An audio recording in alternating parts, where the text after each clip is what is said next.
The real point of web analytics is not just to collect data, it's to get insights. And through a relatively new feature called Intelligence, Google Analytics is going to help make analysis of our site easier and help us draw accurate conclusions faster. To get to Intelligence, we navigate by clicking on the first tab here called Intelligence. And one of the ways we can use this is to explain what we're seeing in the data, but we can't initially explain otherwise. For example, we see the standard weekday versus weekend pattern here in our data until we get here to the end of the month, until we see a large spike here, which looks a little bit unusual and is something we can't initially explain. With the automatic intelligence feature, Google's constantly scouring your account looking for this type of unusual activity. In fact, they can usually detect things we may never otherwise see because we're looking at just one single metric here, visits, while Google's looking at all of our different metrics and dimensions trying to find unusual activity across our account. In this case, it looks like Google's found 13 alerts on that particular day. If we click this green bar, we'll be able to see what those 13 alerts are listed down below. So in this case, looking at total traffic, we have 420 visits, that's up 83%, 386 visitors, that's up 81%, page views are up 49%, our bounce rate is up 16%, not a good thing, so here in red. Our new visitors are up 82% in terms of visits and 48% in page views. Visitors from California are up 67%, returning visitors are up 71%, and the US as a whole is up 42%. But the real interesting data comes down here when we look at our traffic sources. In other words, what traffic sources are causing these rises? Well, if we look at our source of Twitter, it's up over 500%. Our social media is up over 500%. The campaign targeting our blog is up over 500%. This is likely to be a large contributor because this has such an impact here. And what we see over here is that this correlates to this significance bar. Significance is an important metric when it comes to alerts because when we talk about unusual traffic, it's not just the absolute number that matters. In other words, we don't want to focus on whether we got 50 more visitors from New York today. We want to know how far that was from what's usual. In other words, what we expected it to be.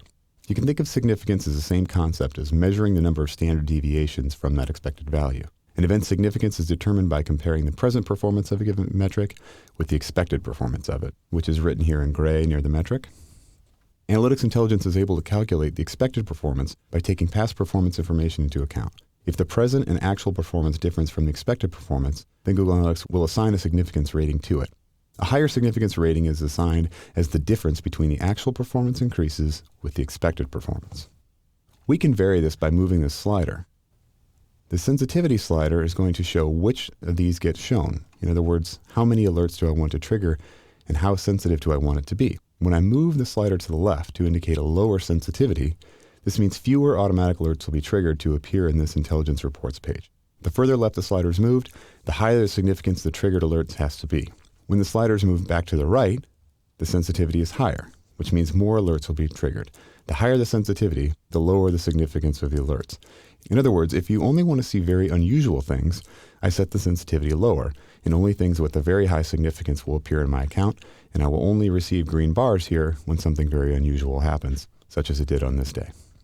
It's common to use intelligence in this forensic mode to explain things we otherwise couldn't, but we can also use it to discover insights that are otherwise buried and maybe not obvious enough for us to see. For example, if I set my sensitivity higher, I can see all kinds of alerts here triggered on days that weren't particularly unusual to me. For example, I see a lot of them here on this day, which looks to be very average at first sight. If I click on this green bar, I see 18 alerts triggered on that day, the most of any other in the month. As I scroll down here, I see high significance on here, my Goal 7 conversion rate. Now I know that Goal 7 is my conversion testing tool. As I scroll down, I can also see here again, under the medium of organic, that my Goal 7 conversion rate is up again, and under source of Google. What I can do to make this a little bit easier is switch this to a metric grouping. When I click on metrics and I scroll down, I can see that my Goal 7 conversion rate metrics are all grouped here together. And so I can quickly see that the medium of organic is up over 500%, the source of Google is up over 500%, and returning visitor. In other words, people who are already familiar with my site did a Google organic search to find my conversion testing tool.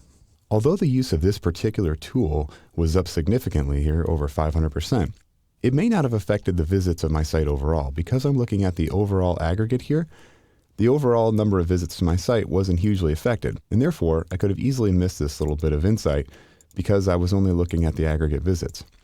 Automatic intelligence helped me to figure out when something unusual is happening, even if it didn't necessarily jump out as obvious. Intelligence could be used in many ways, such as to find insights that were buried beyond view, or as we saw in the first forensic example, to explain something that we saw but couldn't easily explain. The best way to find what type of intelligence Google has dug up on your account is simply to open the report and start digging.